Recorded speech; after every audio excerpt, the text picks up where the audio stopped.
Welcome to today's episode of the Honey Toast podcast. Today we have a really special guest by the name of Riki. Riki is a holistic mama, a modern medicine day woman, someone who really guides women back to themselves through cycle living, womb wisdom, herbs, and astrology.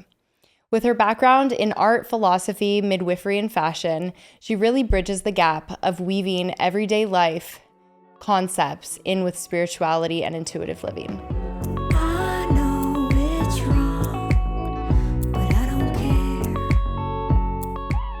So for any viewers that aren't familiar with you or the work that you do, could you just give us a little bit of a background on who you are and the work that you're currently working on with your clients and kind of what led you along the path to get to where you are now? So ever since I was a little girl, I've always was wondering about life, about who I am, about my role in society, about the role of women in society.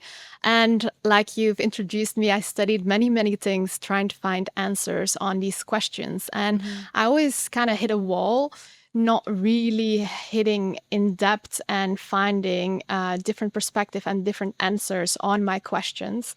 And then I eventually ended up in Bali where I live now. And here I did some very deep healing work and spiritual work. And I found a lot of different perspectives on what it means to be a woman and how to live in this society that is very masculine based as a woman. And yeah, it changed my life completely. And now I feel very ready and called to share this perspective and to share this knowledge that I gained along the way with other women. I love that so much. It makes perfect sense. I think that because we do live in such a patriarchal society for the most part, it can be tricky as a woman to really kind of find your place, especially when we go through such a different cycle that a man goes through, and our daily activities and the daily structure of our society is so targeted and revolved around kind of more of that 24-hour cycle. So I personally can completely relate as a woman, like really trying to find not only your place in society, but also, you know, harnessing your power and how to like express that out into the world without feeling like it's in an overwhelming way. I don't really know how to explain it, but just hearing you say that resonated so much with me. It made me really understand that that's maybe how a lot of women feel throughout their life. Because I know that I definitely have had those feelings frequently as a female growing up. So thank you for sharing. Definitely connected.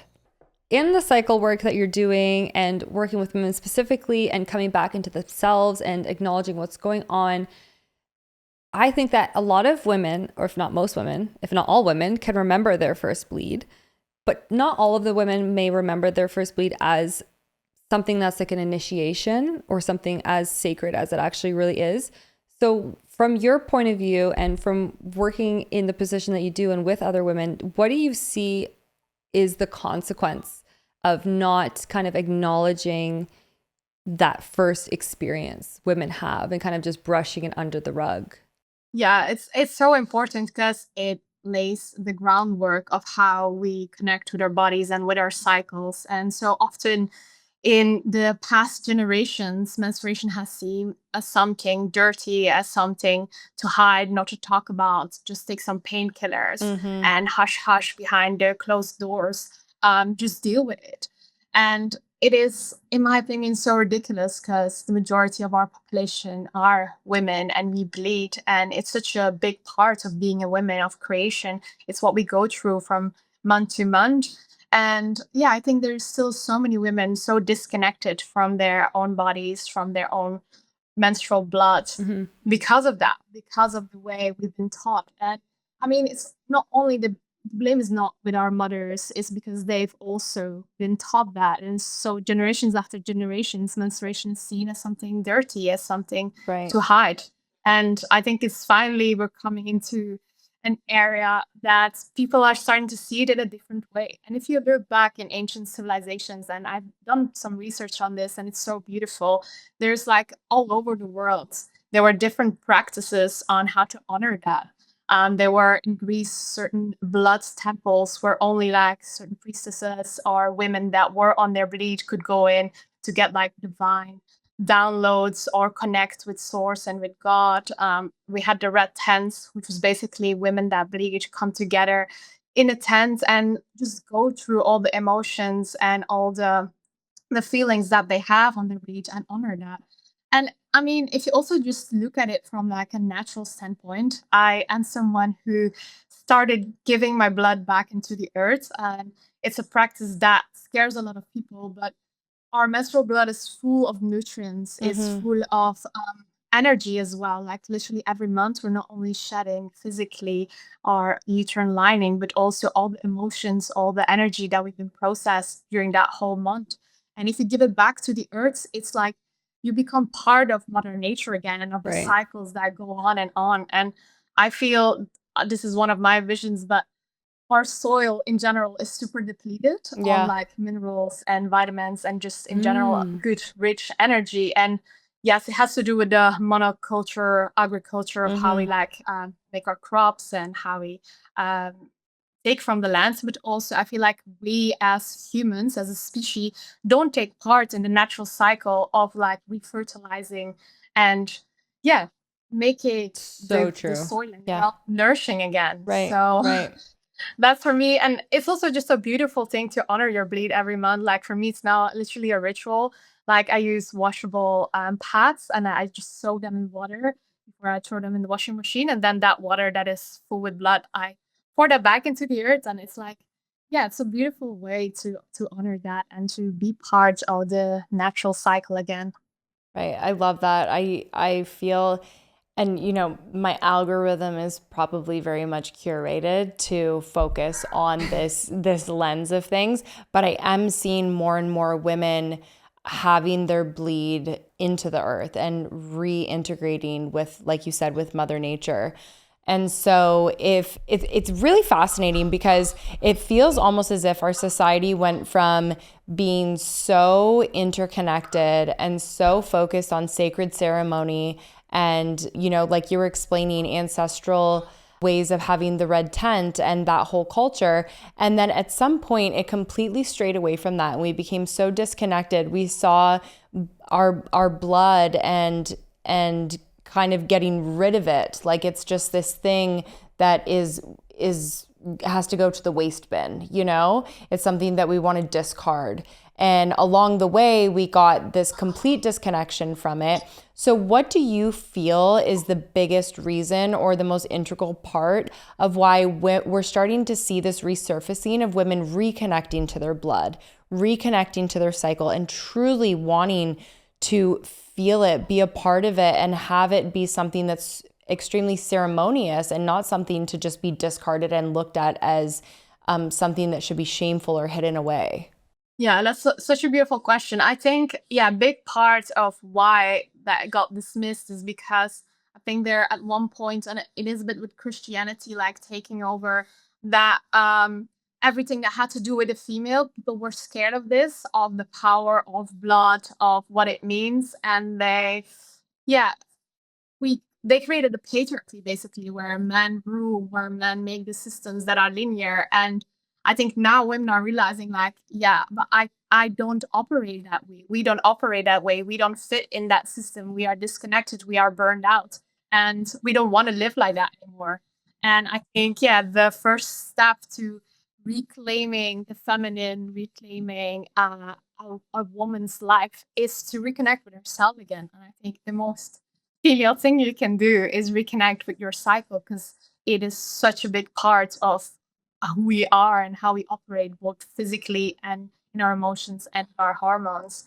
So for me, that was also like I've always been super inspired and intrigued about the fact that we can create life in our bellies, in our wombs, that we shed every month, that we have these cycles that we're going through. And I think, yeah, reconnecting to that and really understanding that for yourself, how you operate physically, emotionally in these different phases, is such a powerful tool. And once you like live in a more cyclical life, you're like, wow, what have I been missing for all these Right. years trying to force myself in a linear structure instead of like breathing and being Right. with who Right. I actually am meant to be.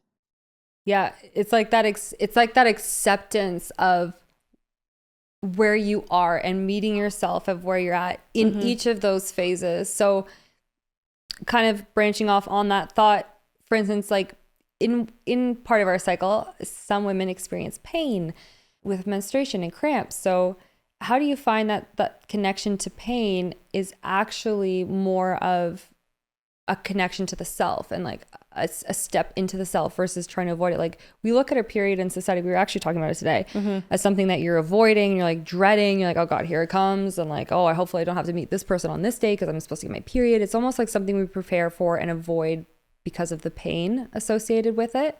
But how do you encourage or begin to explain to women that it's safe and okay to lean into that?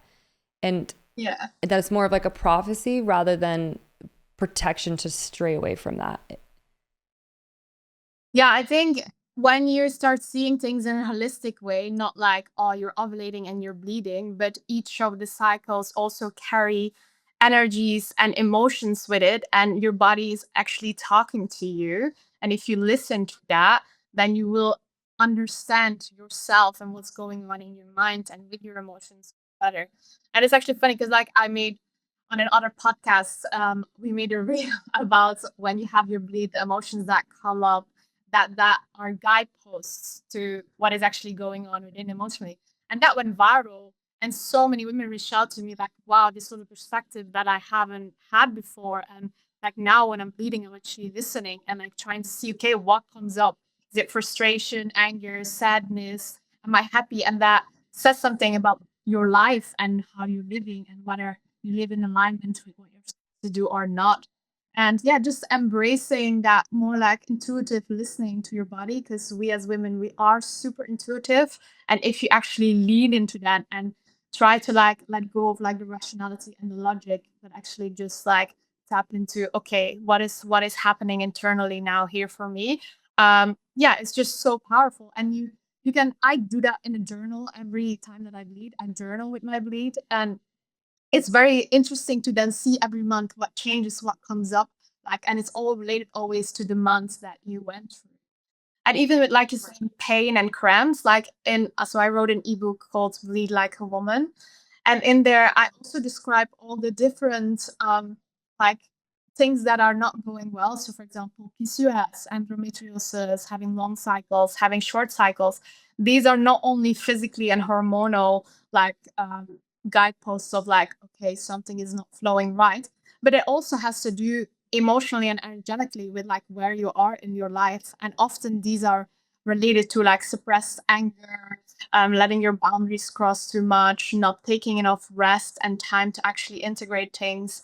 And it's just our bodies literally display what we don't process on an emotional and energetic level.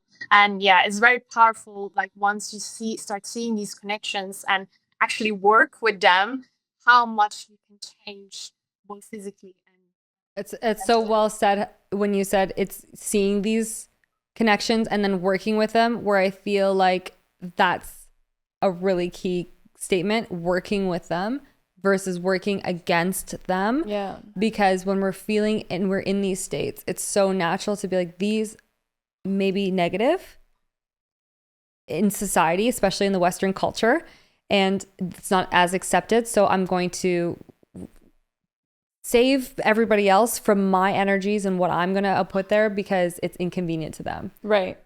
So it's very fascinating. I mean, Danielle and I were talking about it earlier today. I am scheduled to start menstruating within the next 2 days. And so leading up to that, you know, like I was laying outside doing my meditation today and I had my hands on my womb and I was trying to really like connect with myself and prepare and you know, like be calm with myself. And she came over and I was like, you know, it's so interesting. And I love having these conversations because it's made me realize even more than I already had, which I feel very grateful that I was at least raised with some wherewithal around, you know, wanting to connect to yourself and your womanhood. But I'm like, still today, it's so viewed that and so we're so programmed as women to feel as though when we're anticipating our cycle and our bleed and our period to come, we look at it as such a nuisance, or like, oh, Something like, you have to deal with. yeah, something I have to deal with. It's like, Or protect roll your others eyes from. and like, oh, I'm about to get my period. Or, you know, the week leading up to it, if you have PMS and you're like warning people, you're like, just so you know, I'm PMSing. So Well, you warned me, remember? yeah, like, It's just like a simple, like, just warning you that I'm PMSing. I'm like, okay. Well, for me, it was like, for me, I looked at her and I was like, oh, I love that you're acknowledging you're so in sync with where you're at.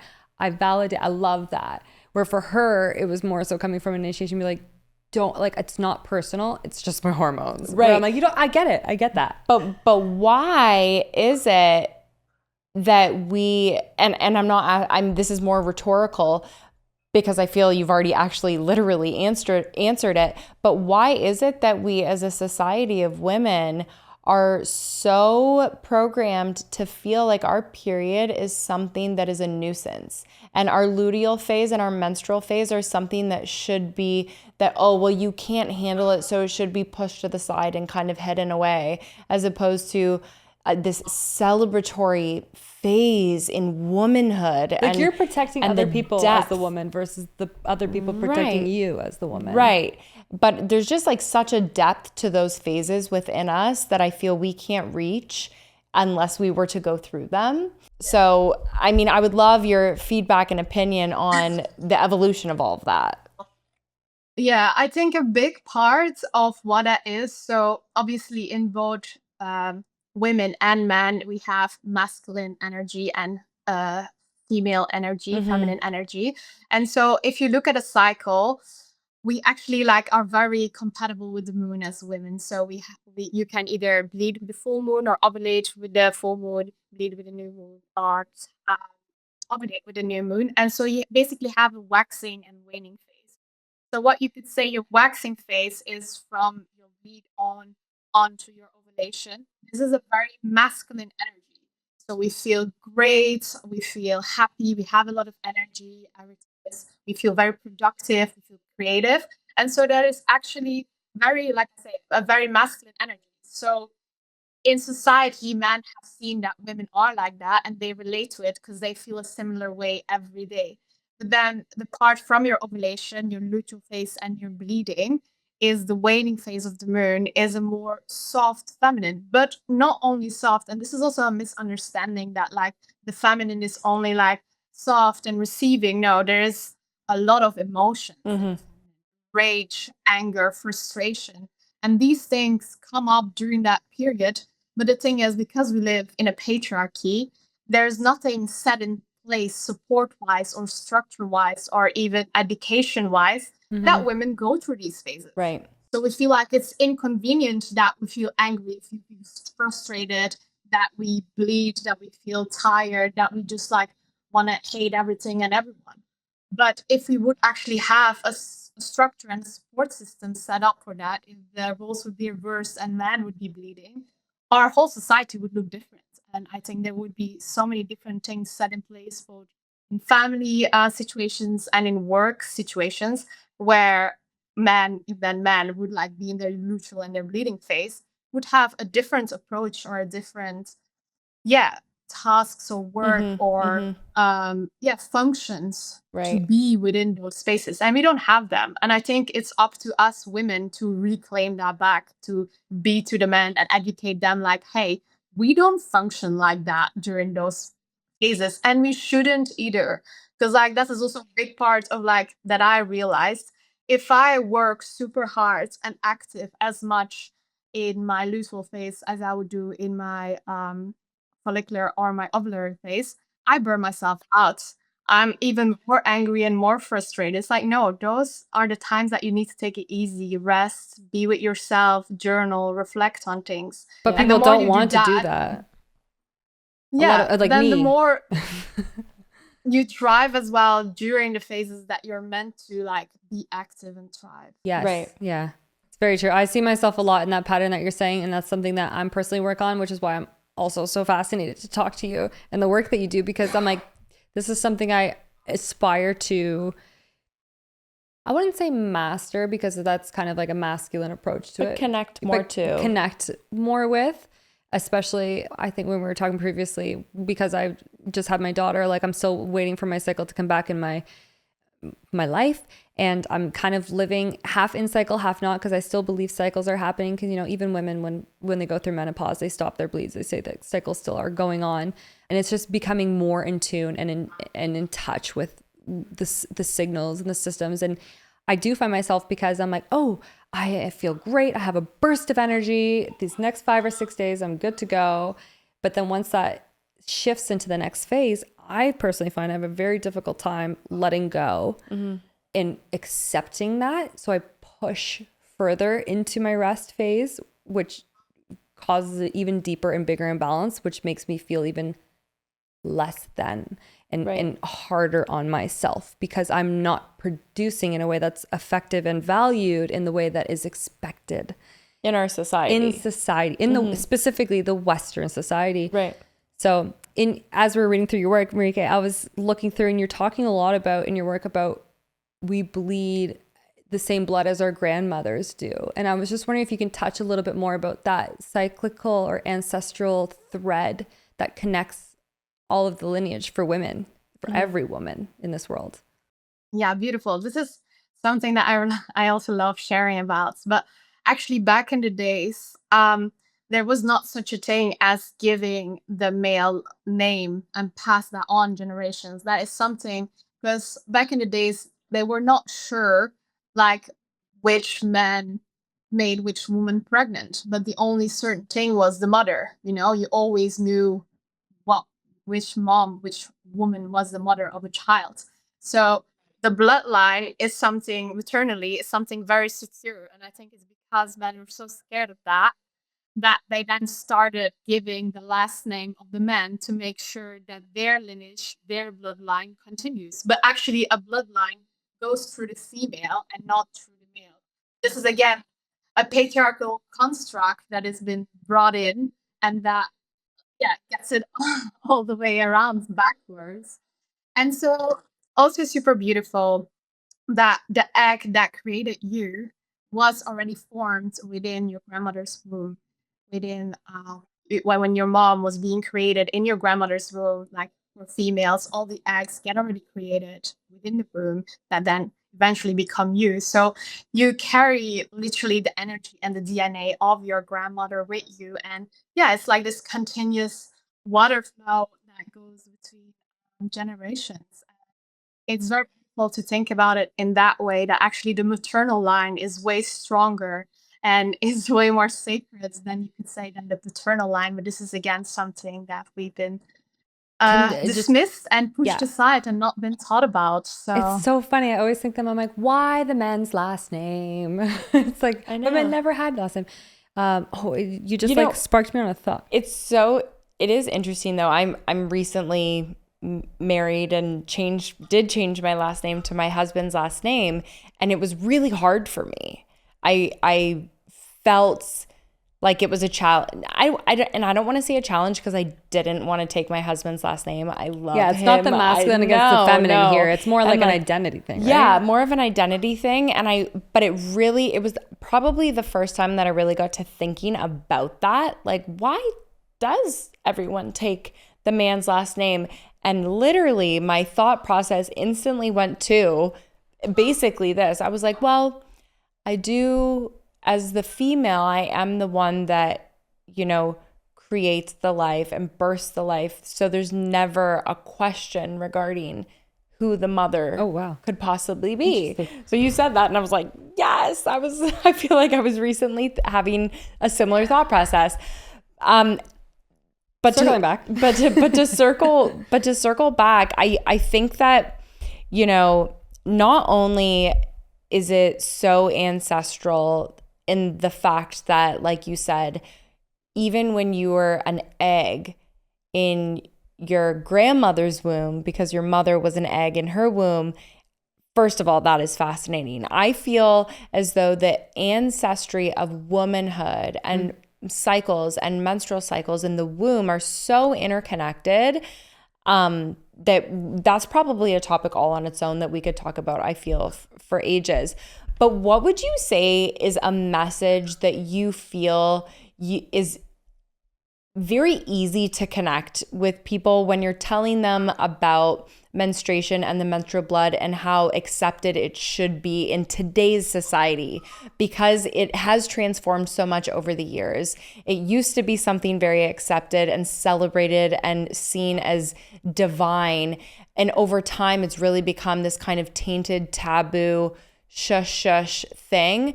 So what's something that you would maybe say to a client or a group of people that could help resonate with them to make it seem a little bit more accepted? And, you know, there's so many things that we do accept in our current society that maybe we should question, and yet we don't. And there's something like this that's so beautiful and divine that we're like, why don't we question that? Right. Yeah. Right. So take it away. I actually have a weird analogy that I like to use that really lands for a lot of people if I put it this way. So just imagine meeting your best friend for coffee in the morning, and she asks you, or you ask her like, oh, what were you up to last night? And she says like, oh, me and my partner made love and he ejaculated on my face. And your reaction to that would probably be like, okay, that's a bit TMI, but like good for you. Like I'm glad you had fun. And if that same friend would say, oh, well, I made a face mask with my menstrual blood, your first reaction would probably be like, what the hell? That's weird. That's gross. That's dirty. Right. Well, it's both bodily fluids, and it's actually like your own menstrual blood that is super good, by the way, to like do a face mask because it's antibacterial. It had so many nutrients and stem cells, but still we see it as something so like dirty, and we're so disconnected from it. And it's like this conditioning around blood, and especially menstrual blood. Yeah. That scares So some true. people. So yeah. That analogy often really lands, and people are like, oh, Love. wow, Totally. I've never seen it in that way. You know what's so fascinating? I was just like kind of thinking on that thought, and I'm like, how you were saying that, I'm like, that is so true. That's such a visionary, I don't even know how Visual. to visual depiction that it's like you can't not remember it or be impacted by it. But it's also like, is that almost a sign, because we're in such a patriarchal society and world, that like, oh, I made a man desire me so much to the point that he literally ejaculated all over my face, my thing I present myself with identity, that I must be. It's such a subtle, weird subconscious thing where some people are like, no, I fucking love it because I love the feeling of cum on my face. Whereas like, Right. when you really strip back the layers, it's like, well, would you do that with your period? Just go scoop, plop. Right. Would you? Or Right. would you And are do you that with your man? Give him like a face mask with your blood. With your period blood. Exactly. Right. And girl, that's our next date night. Yeah. and so why is it, and why are we as women so ashamed of something that, well, I think that's exactly why it is. It's Yeah. tied to patriarchal colonial. Yeah, it's like just there's such a layered Yeah. build of conditioning. Yeah, exactly. Like it's such a fascinating answer that you gave, because it's very true. But I'm going to use that analogy, and I'm going to tell that story on repeat Forever. with pretty much everyone that I speak to that's a man or a woman moving forward. So that's thank so you. true. It is. So It's so I mean, true. don't both have living enzymes? But also it's like flabbergasting that Yes. we're so Yes. accepting, and it's almost like this desirable sensual Right. act when It's a like a man trophy. puts his bodily fluids on a woman's face.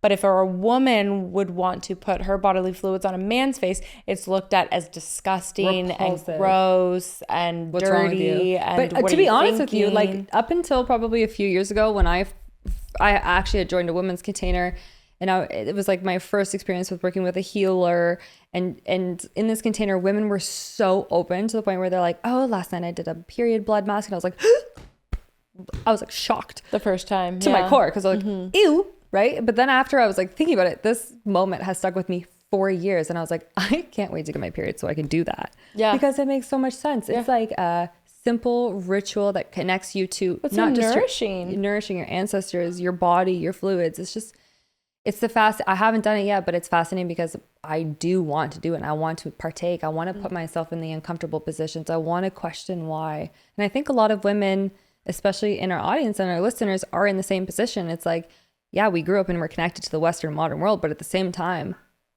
we want to know Right. what else there is, because there's so much ancient knowledge out there and so much wisdom from other women and womb wisdom. Like that's its own, like Brianna said, that's its own power. Yeah. And I think it's like looking at these triggers. Like I've been in similar positions as you've been, that I was like triggered by it, like seeing women put menstrual blood on their face or talking about these things.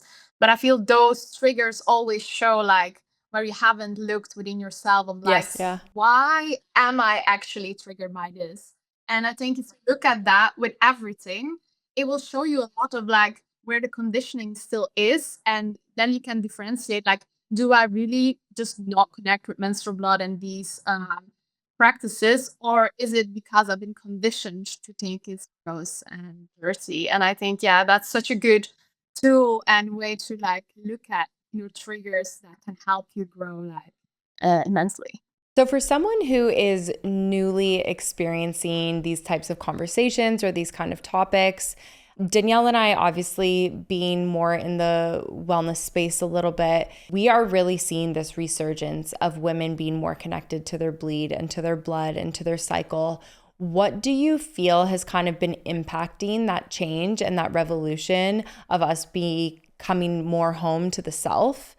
The first part of my question. And the second part of my question is, what would be the first steps for someone who maybe is interested in trying to dive down that path a little bit further and reconnect with themselves more, but doesn't really know where to begin?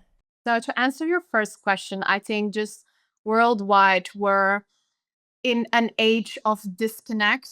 People feel ill, both mentally. There is an insane amount of mental health issues, physical issues. There's war. I think that patriarchy is coming to an end and to a point where everyone is realizing it's just not working, neither for men or for females. And I think people are just like, yeah, but done with the system and feeling burned out, feeling disconnected, feeling not good in their body, in their lives, and not being happy. And so it's always like when there's a darkness or a tipping point within society that people start to like question things and change things around. So I think that's a big part of it.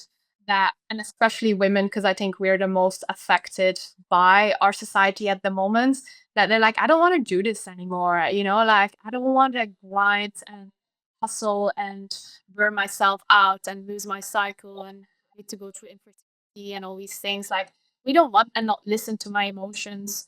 So yeah, I think that's why the big surge of women that are actually reclaiming, like going back to our roots, going back to nature and going back to ancient practices. And I feel like in the wellness space, it's not only females. I think a lot of people are looking back at like how did civilizations do it when it comes to how back in the days eating more clean, pure, falling back on herbal remedies, Ayurveda, Chinese medicine. They're all like in a big rise because people realize like that the Western medicine system is not it. Like it's good for certain things, but not to lean on completely. Right. And then yeah, on your second question, I think you want to connect more with yourself as a woman, is just, I would start with like just tracking your cycle and maybe keeping a little journal that every time you bleed or you're in your luteal phase, that you just like, without judgment, just like write down like how you feel, what you feel in your body,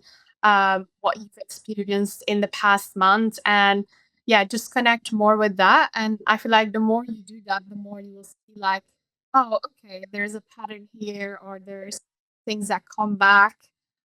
I also personally love living with the moon because she's very connected to the female. She also goes through the cycles, and I'm someone, I bleed on the new moon, and yeah, and I ovulate on the full moon, which is like most feminine cycle you can have. Not that there is anything wrong with not bleeding on years and phase with the moon, but it just like, yeah, helps you track how you feel, how what like energy bursts do. I even plan within my business everything around like, okay, when I'm in my ovulatory or follicular phase, that's where we do the heavy lifting, the heavy work, where I go, where I launch my programs. And then in my luteal phase and during my bleed, I do either nothing or just like small little things that are like editing some stuff, or, just reworking some things that are like not needing that much creativity of energy of me. And it works great. And I have also a team of people that works with me, and I'm also like, tell me when you're bleeding, tell me when you're in your usual phase. Like, we know from each other when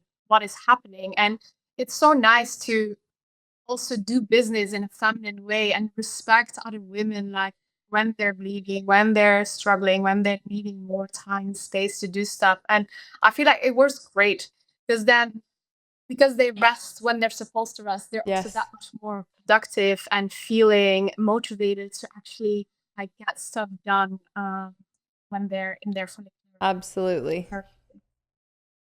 So yeah, I love that. I think connecting back to your cycles is the main thing you can do, and trying to integrate that in your day-to-day life and see, even if it's small things, if you still have a corporate job where you cannot take rest, just maybe like food prep for your luteal and your bleeding phase. Make sure that you don't have any plans.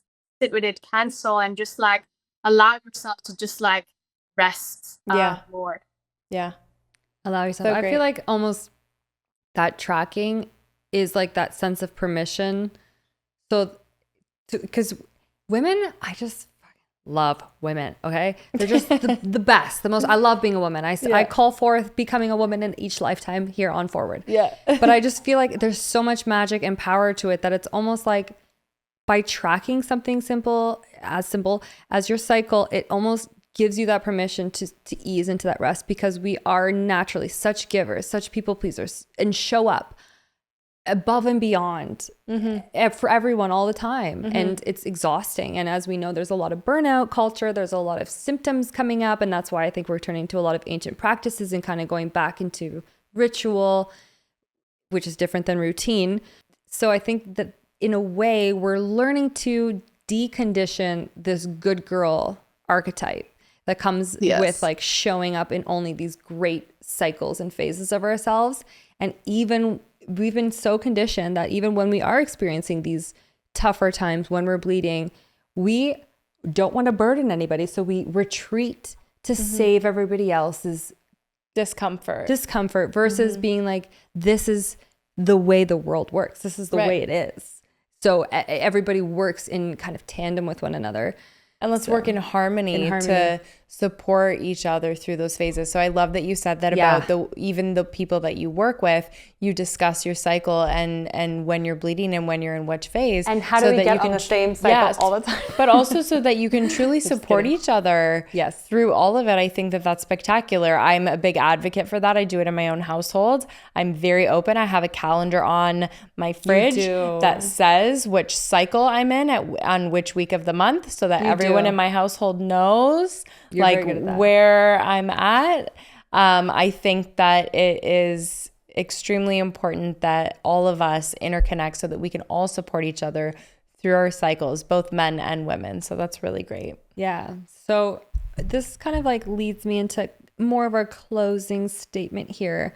And seasonal question, I would say, is why do you think, Riki, that most women, it could just actually be generalized, most people wait until there is some sort of symptom or issue that's going on within our body or our health before we actually take action into understanding where that comes from versus band-aiding that symptom? Or like seeking the true depth of help from someone like yourself to understand the root. Yeah, understand the root problem. Yeah, I think that comes down again to our patriarchy and to the conditioning of that.